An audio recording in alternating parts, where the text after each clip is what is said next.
वाद के प्रति आकर्षित हुए और हिंदू महासभा में सम्मिलित हुए।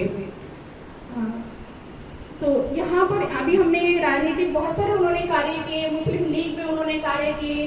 जो आपका ये था हमारा जो संविधान है, उन्होंने संविधान के ऊपर भी कार्य किए।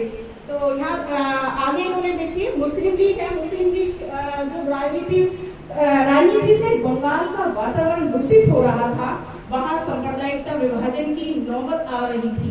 सांप्रदायिकता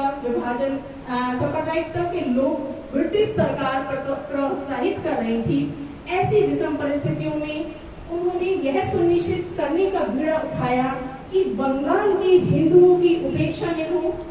अपनी विशिष्ट रणनीति से उन्होंने बंगाल के विभाजन के मुस्लिम लीग के प्रयासों को पूरी तरह से नाकाम कर दिया।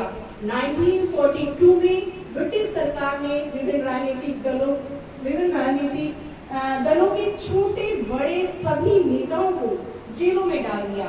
डॉक्टर मुखर्जी इस धारणा के प्रबल समर्थक थे कि सांस्कृतिक दृष्टि से हम सब एक हैं, इसीलिए धर्म के आधार पर वे विभाजन के कट्टर विरोधी थे।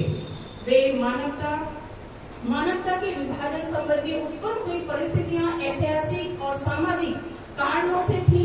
वे मानते थे कि आधारभूत सत्य यह है कि हम सब एक हैं। हम सब एक हैं। हमें कोई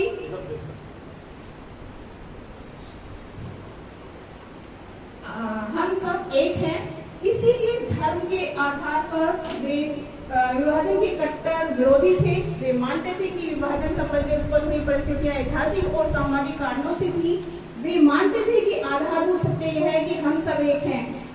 हम में कोई अंतर नहीं है। हम सब एक ही रक्त के हैं, एक ही भाषा के हैं, एक ही संस्कृति और एक ही हमारी विरासत है। परंतु उनके विचारों को अन्य राजनीतिक दल के तत्कालीन नेताओं ने अन्यथा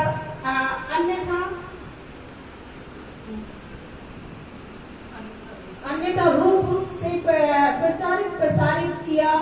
बावजूद इसके लोगों के दिलों में उनके प्रति अथाह प्यार और समर्थन बढ़ता गया। अगस्त 1946 में मुस्लिम लीग ने जंग की राह पकड़ ली और कलकत्ता में भयंकर बर्बरतापूर्वक अमानवीय मारकाट हुई। उस समय कांग्रेस का नेतृत्व सामूहिक रूप से आतंकित था।